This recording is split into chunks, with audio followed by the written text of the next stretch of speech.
जैसे हम संघ में एकात्मता स्तोत्र सुबह कहते हैं, तो हमारा ज्ञान निधि क्या है, यानी हमारे पूर्वजों से जो हमको ज्ञान मिला है अभी तक, तो उसका संग्रह क्या है?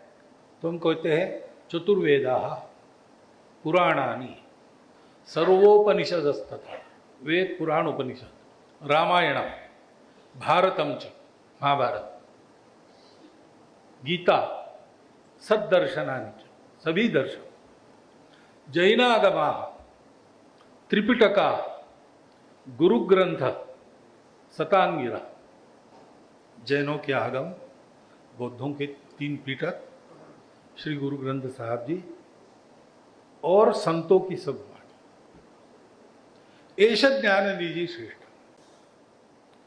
तो भारतवर्ष में निकलने वाली सारी विचारधारा इसमें आती है। ये हमारा कॉमन हेरिटेज है, ये हमारा हेरिटेज है, ये मानते हैं। तो अपने देश में कोई ईसा मसीह को मानने वाला, बाइबल को पढ़ने वाला होगा तो भी हेरिटेज तो उसका ये है। पैगंबर साहब को मानने वाला, कुरान को मानकर चलने वाला, लेकिन इस हेरिटेज को मानने वाला है तो भी हिंदू होता है। हिंदू ये हमारी पहचान का नाम है। हमारा हिंदुस्तान है। इंग्लैंड में जैसे इंग्लिश लोग रहते, जर्मनी में जर्मन लोग रहते, हिंदुस्तान में हिंदू लोग रहते, भारत में भारतीय लोग रहते, भारतीय हिंदू एक ही बात। तो ये रिस्पॉन्सिबल है अपने देश के लिए। तो उसकी क्वालिटी जब तक बनती नहीं तब तक देश का भाग नहीं बदलता। नेता, नारा, नीति, पार्टी, अवतार, सरकार, विचार, महापुरुष ये सहायक होते हैं, ये बदल के कारण नहीं होते। भाग्य परिवर्तन का पुरुषार्थ तो पूरे समाज की गुणवत्ता पर निर्भर रहता है। और इसलिए अपने एक एक व्यक्ति के मन में अपना व्यक्तिगत चारित्र्य कैसा हो और अपना राष्ट्रीय चारित्र्य कैसा हो, ये स्पष्ट चाहिए। वैसा उसने करना चाहिए। अब ये भाषण करूंगा तो विषय आपके समझ में आएगा, आप भी बोलेंगे दूसरों को, ये भी हो सकता है, लेकिन ऐसा कर सकने के लिए आदत होनी चाहिए। सब काम आदत से होते हैं। किसी भी बात में आपको एक्सेल करना है तो you have to practise. Practice makes man perfect. तो ये जो विचार है इसकी प्रैक्टिस करना है। संघ ये विचार भी नया नहीं, क्योंकि संघ ने खोजा हुआ विचार नहीं, अपने देश में चलता आया विचार है। सभी संतों का यही उपदेश है, सभी महापुरुषों का यही उपदेश है।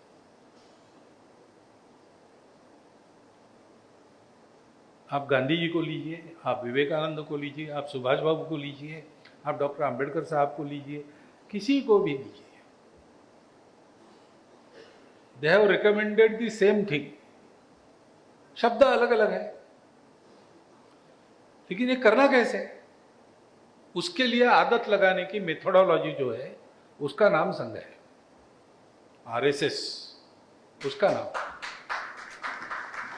रोज 1 घंटे की शाखा हम करते हैं। 1 घंटे की शाखा में आने से क्या मिलेगा कोई नहीं पूछता। पूछता है तो मैं तो जवाब देता हूं सीधा, मिलेगा कुछ नहीं, तुम्हारा जो है वो भी चला जाएगा। हिम्मत है तो आओ। क्योंकि हम ऐसे लोग कैसे तैयार करते हैं, तो मेथोडोलॉजी में पहली बात है कि इस काम के लिए कोई सेल्फिश इंसेंटिव नहीं है। देने के लिए आधार है अपनापन। ये अपना देश है, ये अपना समाज है, ये धर्म संस्कृति सब अपना है, इसको ठीक करना है, इसको बढ़ाना है। और इसको बढ़ाने में किसी का अकल्याण नहीं है, क्योंकि ये धर्म संस्कृति देश मानता है कि पूरी पृथ्वी हमारा कुटुंब है। तो कोई यूरोप का देश बड़ा होता है तो विश्व युद्ध होता है। भारत बड़ा होगा तो दुनिया में सुख और शांति आएगी। जब जब भारत बड़ा था ऐसे ही हुआ, ऐसे ही होगा। इसलिए इस अपनेपन के आधार पर आना, 1 घंटा बाहर की बात भूल जाना, दाल आटे के भाव वगैरह सब भूल जाना, इकोनॉमी कैसी चल रही छोड़ दो, पॉलिटिक्स क्या कहता है, छोड़ दो। यहाँ जो मेरे साथ खड़े हैं वो भारत माता के पुत्र यानी मेरे भाई है। इनके साथ मैं भारत माता की भक्ति के गीत गाऊंगा, हमारे महान पूर्वजों की कथाएं सुनूंगा, इनके साथ कंधे से कंधा मिलाकर चलूंगा, खेलूंगा, मातृभूमि की धूल में लोटपोट होऊंगा। 1 घंटे में जैसे आप दिन भर में एक बार कम से कम मोबाइल चार्ज करते हो, वैसा वो 1 घंटा 23 घंटे के लिए चार्जिंग का काम करता है। और इसलिए कोई संकट आता है तो स्वयंसेवक को बताना नहीं पड़ता कि जाओ, वो खुद होके दौड़ता है। उसको हमने डिजास्टर मैनेजमेंट का ट्रेनिंग नहीं दिया है, लेकिन उसको ये ट्रेनिंग दिया है कि अपना समाज है, संकट में है, सब बातें छोड़ो, तुम दौड़ो। तुम संकट में हो तो भी दौड़ो। तुम्हारा व्यक्तिगत संकट ये छोटी बात है, बड़ा संकट है उसमें, उसको लड़ने का, उसमें लड़ने के लिए ये हम ट्रेनिंग देते हैं। तो ऐसा स्वभाव बनाते हैं। वो स्वभाव भाषणों से नहीं बनता।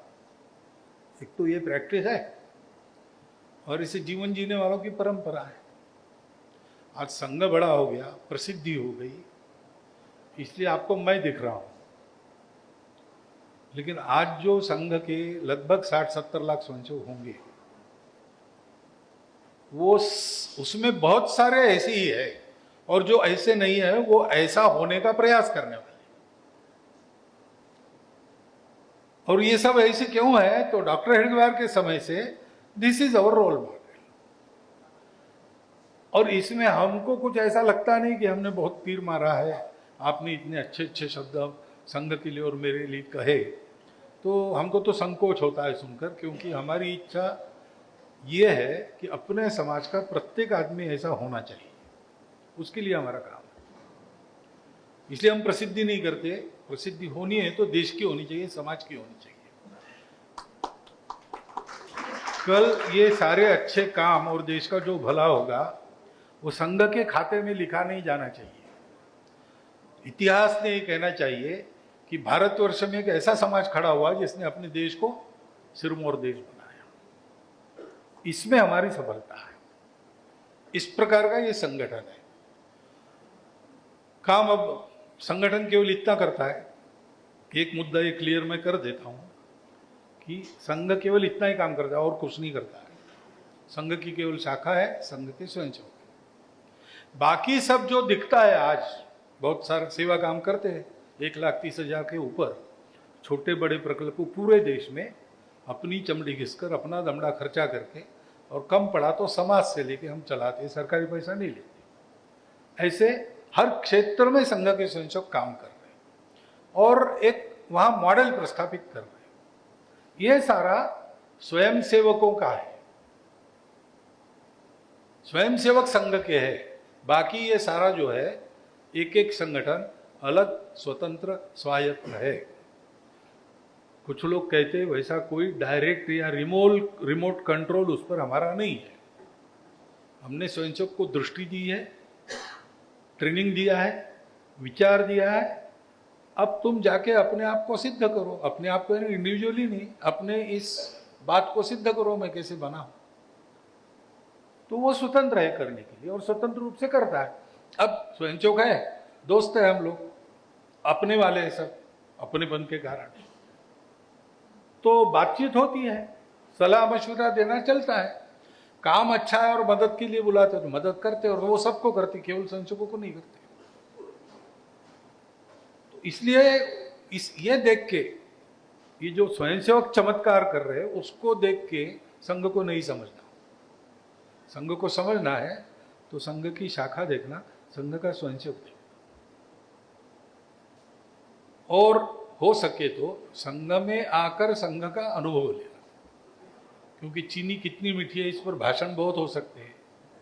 केमिस्ट बोल सकता है, फिजिसिस्ट बोल सकता है, न्यूट्रिशनिस्ट बोल सकता है, परंतु एक चम्मच खाने से पता चलता है चीनी कितनी मीठी। ऐसे संघ भी भाषणों से पूरा समझ में नहीं आता, पुस्तकों से पूरा समझ में नहीं आता, उसके अनुभूति से तुरंत पता चल जाता।